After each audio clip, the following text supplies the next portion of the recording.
저는 똑같이 100만 원을 벌었다고 그게 다 같은 100만 원은 아니라고 생각해요. 저는 돈의 액수만큼 그 돈을 어떻게 벌었는지 그 방법이 중요하다고 생각하거든요. 이게 좀 설명하기가 좀 어려운 개념이고 새로운 개념일 수도 있고요. 그런데 제가 열심히 설명해 볼 테니까 찬찬히 끝까지 들어주시면 꽤 괜찮은 이야기가 될 것 같아요. 돈 버는 방법도 특징에 따라서 다 다를 수가 있는데 이거는 제가 머릿속에서 생각한 방식들을 정리해 본 거예요. 5가지 특징을 자유의 차이, 시급의 차이, 지속의 차이, 만족의 차이, 기여의 차이 이렇게 5가지로 나눠서 설명을 해보도록 할게요. 첫 번째는 자유의 차이인데요. 어떤 방식의 돈벌이는 자유도가 높고요. 어떤 방식의 돈벌이는 자유도가 높지 않아요. 제가 여기서 2가지로 분류를 할 건데요. 시간적 자유와 공간적 자유를 한번 생각해 보세요. 이 표를 한번 보시면요. 공간적 자유도 없고 시간적 자유도 없는 것이 첫 번째 분류예요. 대부분의 출퇴근하는 직업이나 아르바이트 하는 직업이 여기에 속해요. 출근하는 공간이 정해져 있으니까 내가 마음대로 공간의 자율성을 누릴 수는 없겠죠? 그리고 시간적으로도 몇 시에 출근해서 몇 시에 퇴근하는지가 정해져 있고요. 물론 근무유연제를 실행하고 있는 회사에서는 시간적인 자유가 좀 있을 수 있겠네요. 공간적 자유는 있는데 시간적 자유가 없는 직업은 어떤 게 있을까요?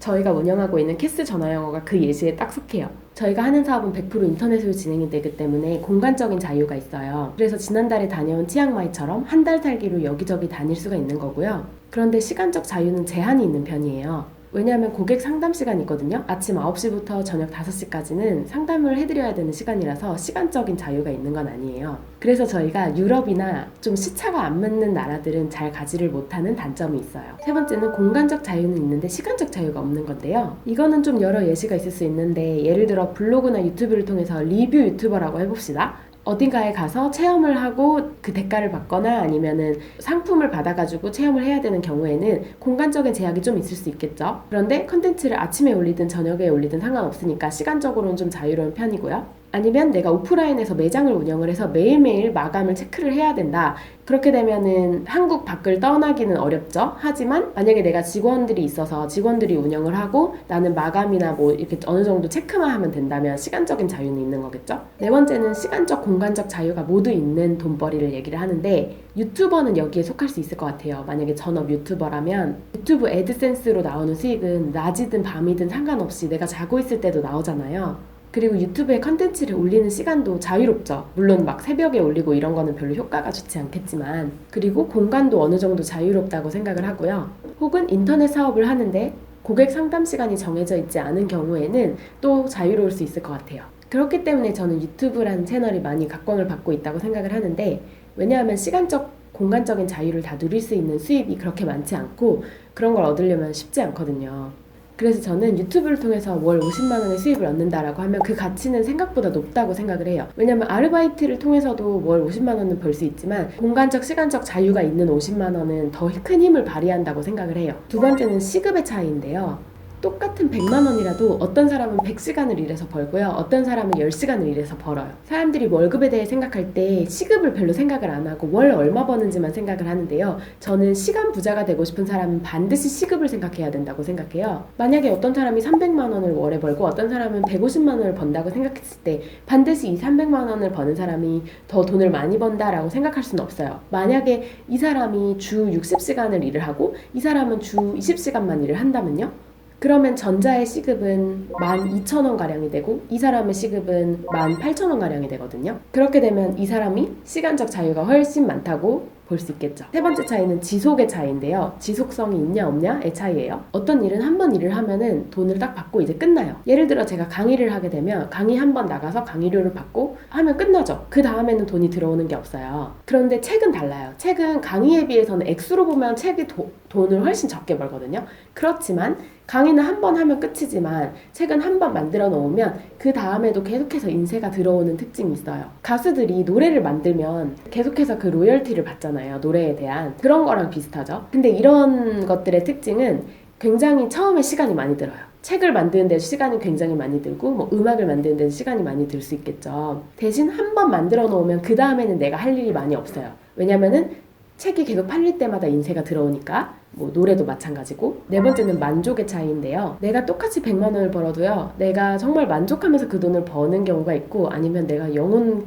을 팔아가지고 버는 돈이 있어요. 전 이것도 굉장히 중요하다고 생각을 하거든요. 제가 종종 드는 예시가 있는데 저는 수능을 되게 싫어해요. 수능 입시 방식에 대해서 굉장히 비판적인 편인데요. 제가 고등학교 때 수능 공부를 많이 했었거든요. 그래서 제가 수능 강사가 됐을 수도 있어요. 저는 실제로 과외로 수능을 많이 가르쳤었거든요, 대학생 때는. 그런데 제가 수능에 대한 생각이 바뀐 이후에는 수능을 가르치고 싶지 않더라고요. 그런데 사실 수능 같은 게 되게 수요가 많고 아이들 가르치기에 훨씬 그러니까 학생을 구하기가 되게 쉬운 편이에요. 제가 하는 창업 강의나 이런 거보다 오히려 수능 배울 사람 구하는 게 훨씬 쉬울 수 있어요. 하지만 제가 수능을 안 좋아하면서 수능을 가르치게 되면 제가 직업에 대한 만족감이 많이 떨어지게 되겠죠. 그래서 제가 하고 싶은 말은 아무리 돈을 많이 벌 수 있는 일이 있어도 내가 그 직업에 대한 만족감이 떨어지면 그 직업이 아닌 돈을 더 적게 버는 일을 할 수도 있다는 거예요. 직업이라는 걸 돈만 보고 결정할 건 아니라고 생각하거든요. 내가 똑같은 100만 원을 벌었어도 얼마나 만족했느냐의 차이도 중요하다고 저는 생각해요. 다섯 번째는 사회 기여의 차이인데 이 부분은 정말 의견이 다 다를 수 있어요. 물론 다른 부분도 그렇지만 개인적으로 저는 사회적 기여를 중요하게 생각하는데 내가 엄청나게 착한 일을 해서 세상을 아주 좋은 곳으로 바꿔놓진 못하더라도 최소한 사회에 해가 되는 일은 하지 않아야 된다고 생각하거든요. 똑같은 100만 원이라도 내가 마약을 팔아서 돈을 번 거랑 아니면 사람들을 도와주고 사람들의 삶을 더 낫게 해주고 돈을 번 거랑은 전 차이가 있다고 생각해요. 방법이 어떻든 돈만 더 벌면 되지 라는 생각은 우리 사회를 점점 병들게 한다고 생각하고요. 이렇게 해서 제가 생각하는 돈벌이 그리고 직업에 대한 차이들 5가지를 설명을 해봤는데요. 저는 우리나라의 물질주의가 때로 굉장히 심각하다라고 느끼거든요. 방법은 중요하지 않고 그 특징은 중요하지 않고 돈의 액수만 물어보는 사람들이 굉장히 많아요. 직업에 대해서 얘기를 할 때도 얼마나 만족스러운지 얼마나 잘 다니고 있는지 이런 거를 물어보지 않고 연봉을 물어보거든요.